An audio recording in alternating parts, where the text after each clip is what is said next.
Hey, how's it going? I wanted to talk about expectations, which is something that I really struggle with, and I want to talk about it in the terms of little things, not necessarily these large life events, though I do think it can be applied to stuff like that.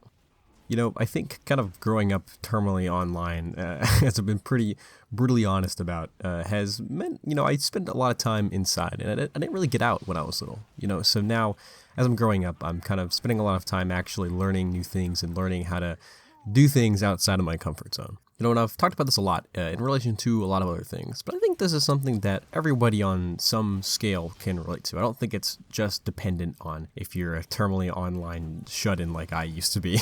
I'm being a little hyperbolic. I wasn't like, I didn't have no friends and I wasn't just inside homeschool all day or something like that. Like I still went to school and everything, but I think for a lot of times I wasn't really going out too much after school. I'd go home, get on my computer, and even a lot of times make shitty YouTube videos. If you go to my YouTube channel, sort by old, while I did delete a lot of the really old ones, you can still see a lot of the old ones where that was kind of around that time period where I was just going home, playing TF2, playing Call of Duty, whatever, learning how to do YouTube stuff. That's kind of what I was doing rather than getting out. So now as I'm getting older and I'm actually having to get out or I'm just being invited to get out and stuff like that, I have to kind of approach things differently. I think so many of the things that I've learned, I think early on, have been through consuming media, right? So a lot of times it's TV shows or it's movies, or even nowadays I think with kids and even myself, like YouTube videos and talking to people on the internet. So even if I've never really experienced something, I kind of have this mindset naturally of, oh, well, I can figure it out. I've seen it here or there. I can figure it out. And I think almost every single time I'm proven that it is not the case. This weekend I wanted to go out and I wanted to use one of those like public park grills and, just cook some food, sit at like this lake. I thought it was going to be a fun time. And, in my head, I've never done this before, but I was like, I can figure it out. It's just a charcoal. Just get some charcoal, some lighter fluid, just light up, and it's easy. And well, it is easy, and I can know how to do it. I went into it not knowing how to do anything, and I was like, I can figure it out. And it ended up kind of being a bust. It wasn't fun.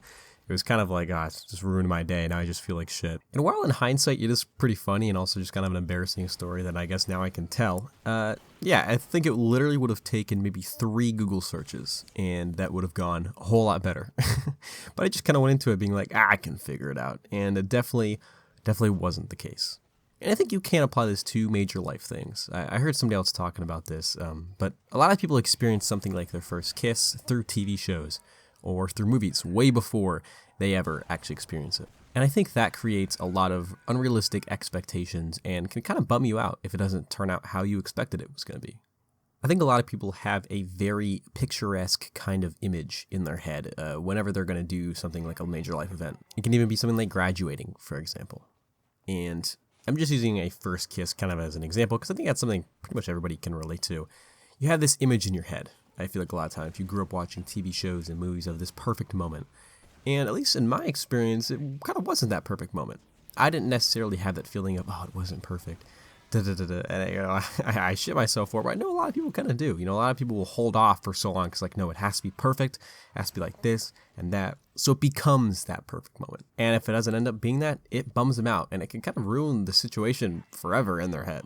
And moving away from the kissing thing, you can do this with almost anything. If the situation doesn't turn out like this perfect little moment that you had envisioned, even if it went well, it can soil the whole thing. And it's unfortunate. It's kind of lame. We've all been brain rotted, I think, a little bit. And I'm making this video because I especially have. And even if in that one specific scenario it doesn't affect me, I can still apply this thing to almost everything. Anytime I go out, anytime I'm meeting somebody new, starting a new job, going into a new class, I kind of have this expectation of what it's going to be like. When you meet somebody new, for example, I feel like, at least I do, is I'll kind of have a conversation with them that I've made up in my head over and over and over again.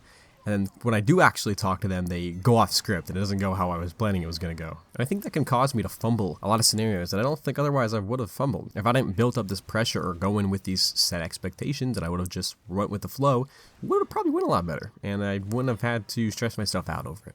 There's one time, this was probably about 5 years ago at this point, I was meeting an online friend. We both went to a convention. And it definitely didn't, and it actually wasn't a bad experience. It was still funny, and I remember looking back on it, it was a really good time, and I still kind of cherish that moment. But I kind of played it up in my head like it was going to be a lot more than it actually was going to be. And even though we got along and it was great, I don't know. I think at the time I was like, oh, I was so cringe. Like, that was so lame. Even though, I mean, I should have just been happy to meet somebody online for the first time. You know, it's such a surreal experience. If you've ever had online friends and you met them in person, it's surreal because they don't exist really until you actually meet them. You know, you can talk to somebody for months, years even, and not meet them, and they don't really become real until you're right in front of them. Growing up with a lot of online friends, I've experienced that a lot. I haven't met really a whole lot of them, but when I do meet them, it's always so like, whoa, you're like a real person that I've been communicating with this whole time. I think it's important to not overcomplicate a lot of this stuff, and I think to kind of go in with tempered expectations. And no matter how much I say this, I'm still not going to do it. You know, I'm still going to play up scenarios in my head of how things should go. And then once it happens, I'm inevitably going to be disappointed or something. And I do try not to do that. I've actually gotten a lot better at it, as much as I'm joking around here. I have gotten a lot better at it. You know, I've gotten a lot better at just kind of, you know, going with the punches. Things like, become more reactive rather than preventative, right? I think that's a pretty good way to put it. You know, instead of trying to prevent or control how things are going to go, learn how to react and take things on in the moment. I think it's really important. I don't know though. This is just something that I've been thinking about for a long time, and it's kind of been affecting me. But I just want to talk about it here. Thank you guys so much for watching. Did upload last week. Had some stuff going on, but just want to make this short video for you guys. And yeah, see you guys.